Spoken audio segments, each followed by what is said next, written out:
আজকের এই ভিডিওতে আমরা অষ্টম শ্রেণীর সেকেন্ড ইউনিট টেস্ট অর্থাৎ দ্বিতীয় পর্যায়ক্রমিক মূল্যায়ন 2026 সালের ইতিহাস প্রশ্নপত্র উত্তর সহ ডিটেলসে এক্সপ্লেন করব এবং এই গুরুত্বপূর্ণ কোশ্চেনগুলি থেকে তোমরা 100% হুবহু অনেক প্রশ্ন সেকেন্ড ইউনিট টেস্টে কমন পাবে গ্যারান্টি দিচ্ছি। তো প্রথমে সিলেবাস, প্রশ্নের কাঠামো এবং নাম্বার বিভাজনটি স্ক্রিনের মাধ্যমে তোমরা একটু দেখে নিও, কারণ ভিডিওটি এমনিতেই অনেক লং হতে যাচ্ছে।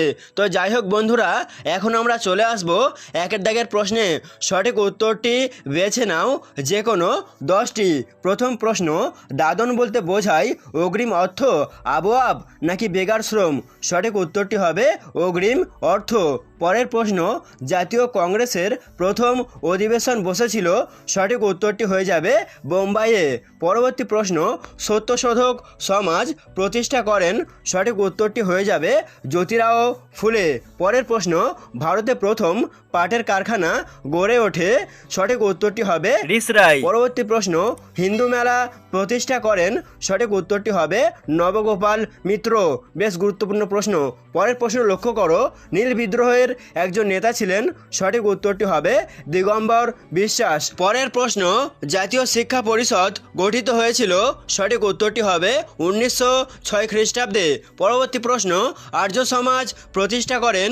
উত্তর হবে দয়ানন্দ সরস্বতী। 1.9 দাগের প্রশ্ন, মহারাষ্ট্রে শিবাজী উৎসব প্রচলিত হয়? সঠিক উত্তরটি হবে বাল গঙ্গাধর তিলকের নেতৃত্বে।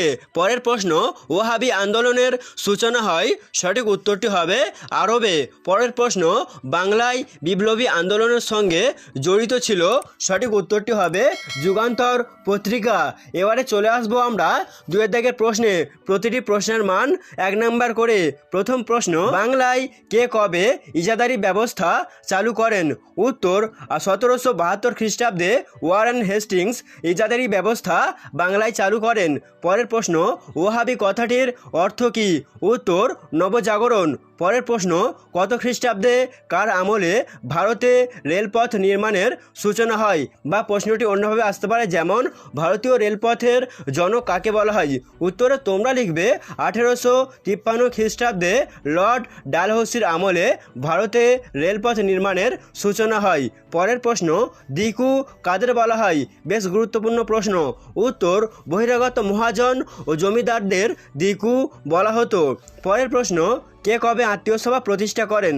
উত্তর 1815 খ্রিস্টাব্দে রাজা রামমোহন রায় আত্মীয় সভা প্রতিষ্ঠা করেন। পরের প্রশ্ন, ভারত মাতা চিত্রটি কার আঁকা? উত্তর অবনীন্দ্রনাথ ঠাকুরের। পরের প্রশ্ন, কে কত খ্রিস্টাব্দে চিরস্থায়ী বন্দোবস্ত প্রবর্তন করেন? উত্তর লর্ড কর্নওয়ালিস 1893 খ্রিস্টাব্দে। এবারে চলে আসবো আমরা শূন্যস্থান পূরণে। যে কোনো 5টি করতে হবে। তো প্রথমে রয়েছে জাতীয় কংগ্রেসের প্রতিষ্ঠাতা বা জনক বলা হয় ড্যাশকে।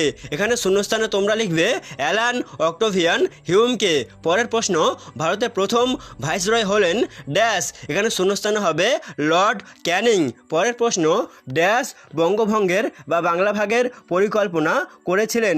এখানে শূন্যস্থানে হবে লর্ড কার্জন। পরের প্রশ্ন, মহল কথাটির অর্থ হলো ড্যাশ। এখানে শূন্যস্থানে হবে কয়েকটি গ্রামের সমষ্টি। পরের প্রশ্ন, ড্যাশ খ্রিস্টাব্দে বঙ্গভঙ্গ রদ করা হয়েছিল? এখানে শূন্যস্থানে হবে 1911 খ্রিস্টাব্দে। পরবর্তী প্রশ্ন, নরমপন্থী কংগ্রেসের আবেদন নিবেদন পদ্ধতিকে ড্যাশ বলে ব্যঙ্গ করা হতো? এখানে শূন্যস্থানে হবে রাজনৈতিক ভিক্ষাবৃত্তি। এবারে চলে আসবো আমরা 4 দাগের প্রশ্নে। যে কোনো 4টি প্রশ্নের উত্তর দিতে হবে। প্রতিটি প্রশ্নের মান 2 নাম্বার করে। প্রথম প্রশ্ন, সূর্যাস্ত আইন কি? বেশ গুরুত্বপূর্ণ প্রশ্ন পরীক্ষার জন্য।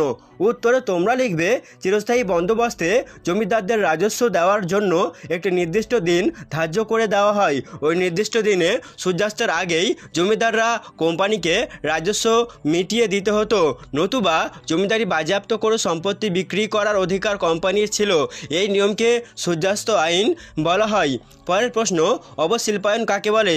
এই প্রশ্নটিও পরীক্ষার জন্য ভীষণ গুরুত্বপূর্ণ। উত্তরে তোমরা লিখবে 19বিংশ শতাব্দীতে একদিকে ইংল্যান্ডের শিল্প বিপ্লব, কোম্পানির অসম শুল্ক নীতি ও অত্যাচার এবং অন্যদিকে দেশীয় অভিজাত শ্রেণীর অবক্ষয়ের ফলে বাংলার তাঁত বস্ত্রশিল্প সহ অন্যান্য শিল্পগুলি ক্রমে ধ্বংস হতে থাকে। ভারতীয় শিল্পের অবলুপ্তির ওই প্রক্রিয়াকে অবশিল্পায়ন বলে। পরের প্রশ্ন, সম্পদের বহির্গমন কাকে বলে? এই প্রশ্নটিও ভীষণ গুরুত্বপূর্ণ।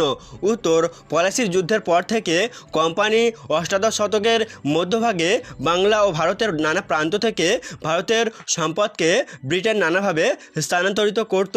তার প্রতিদানে অবশ্য ভারতের অর্থনৈতিক উন্নতি হতো না। এইভাবে দেশের সম্পদ বিদেশে চলে যাওয়াকে সম্পদের বহির্গমন বলে। পরের প্রশ্ন, কৃষির বাণিজ্যিকীকরণ বলতে কী বোঝো? এই প্রশ্নটিও কিন্তু ভীষণ গুরুত্বপূর্ণ। উত্তরে তোমরা এভাবে লিখবে, ঔপনিবেশিক শাসনে ভারতীয় অর্থনীতির একটি বিশেষ দিক ছিল কৃষির বাণিজ্যিকীকরণ, অর্থাৎ বাণিজ্যের কাজে প্রয়োজনীয় বিভিন্ন কৃষিজ ফসল চাষের প্রতি গুরুত্ব দেওয়াকে কৃষির বাণিজ্যিকীকরণ বলে। অতিরিক্ত রাজস্বের চাপে জর্জরিত কৃষক শ্রেণী মহাজনেরা কৃষকদের অর্থকরী ফসল যেমন নীল, পাট, তুলো ইত্যাদি চাষ করতে বাধ্য করে। এভাবেই কৃষির বাণিজ্যিকীকরণ ঘটে। পরের প্রশ্ন, সভা সমিতির যুগ বলতে কী বোঝো? এই প্রশ্নটিও বেশ গুরুত্বপূর্ণ। উত্তর, 19 শতকের মাঝামাঝি সময়ে সাম্রাজ্যবাদী শাসকের বিরুদ্ধে মানুষের মনে জাতীয়তাবোধ জেগে ওঠে। 1857 খ্রিস্টাব্দের পরবর্তীকালে প্রথমে বাংলায় ও পরে অন্যান্য প্রদেশেও সভা সমিতির গড়ে ওঠার প্রাচুর্যতা বেড়েছিল। তাই 1857 থেকে 1885 খ্রিস্টাব্দ পর্যন্ত সময়কালকে সভা সমিতির যুগ বলা হয়। পরের প্রশ্ন, নব্যবঙ্গ বা ইয়ং বেঙ্গল গোষ্ঠী কাদের বলা হতো? বেশ গুরুত্বপূর্ণ প্রশ্ন। উত্তর, ঔপনিবেশিক শাসনকালে বাংলার সামাজিক ও সাংস্কৃতিক আন্দোলনে যারা গুরুত্বপূর্ণ অবদান রেখেছিলেন তাদের মধ্যে অন্যতম ছিলেন ডিরোজিও। তিনি ছিলেন হিন্দু কলেজের শিক্ষক। ঊনবিংশ শতকের প্রথমার্ধে হিন্দু কলেজের ছাত্রদের অর্থাৎ তার অনুগামীদের নিয়ে তিনি যে সংগঠন গড়ে তোলেন বাংলার ইতিহাসে তা ইয়ং বেঙ্গল বা নব্যবঙ্গ নামে পরিচিত। পরবর্তী প্রশ্ন, দাক্ষিণাত্য হাঙ্গামা বলতে কি বোঝো? উত্তর, 1875 খ্রিস্টাব্দের মে থেকে সেপ্টেম্বর মাস পর্যন্ত দাক্ষিণাত্যে মহারাষ্ট্রের পুনা ও আহমেদনগর জেলায় যে কৃষক বিদ্রোহ হয়েছিল তাকে সরকারি পরিভাষায় দাক্ষিণাত্য হাঙ্গামা বলা হয়। পরবর্তী প্রশ্ন, ইলবার্ট বিল কি? এটি বেশ গুরুত্বপূর্ণ প্রশ্ন। উত্তর, ভারতীয় বিচার ব্যবস্থায় ভারতীয় ও ইউরোপীয় বিচারকদের সমান ক্ষমতা প্রদান করে লর্ড রিপনের আইন সচিব স্যার সিপি ইলবার্ট যে আইনের খসড়া তৈরি করেন তা ইলবার্ট বিল নামে পরিচিত। পরের প্রশ্ন, কত খ্রিস্টাব্দে কারা ভারত সভা প্রতিষ্ঠা করেন? উত্তর, 1776 খ্রিস্টাব্দে সুরেন্দ্রনাথ বন্দ্যোপাধ্যায় ও আনন্দমোহন বসু ভারত সভা প্রতিষ্ঠা করেন। চলে আসছি আমরা 5 দাগের প্রশ্নে। প্রতিটি প্রশ্নের মান 3 নাম্বার করে। প্রথম প্রশ্ন, 1907 খ্রিস্টাব্দে কংগ্রেসের সুরাট অধিবেশনের গুরুত্ব আলোচনা করো। ভীষণ গুরুত্বপূর্ণ প্রশ্ন, পরীক্ষাতে আসার মতো একটি প্রশ্ন।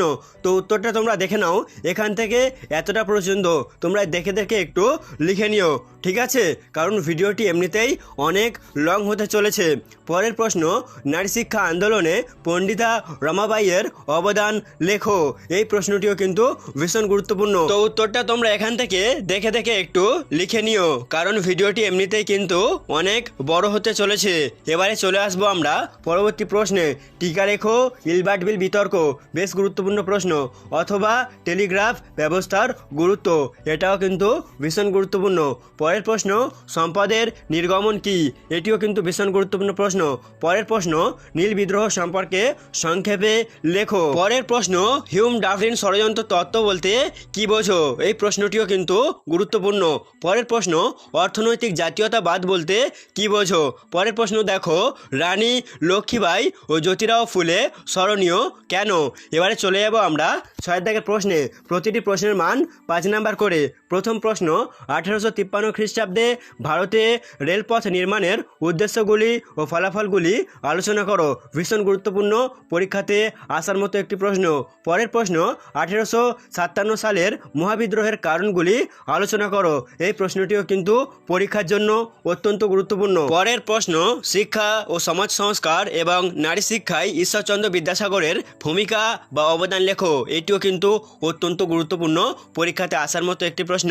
অথবা বাংলায় সমাজ সংস্কার আন্দোলনে রাজা রামমোহন রায়ের অবদান লেখো। এটাও তোমরা এর সাথে করে যাবে।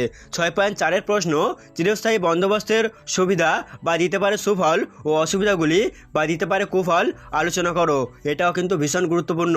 অথবা বাংলার কৃষক সমাজের উপর চিরস্থায়ী বন্দোবস্তের প্রভাব কীরূপ ছিল বা কেমন ছিল।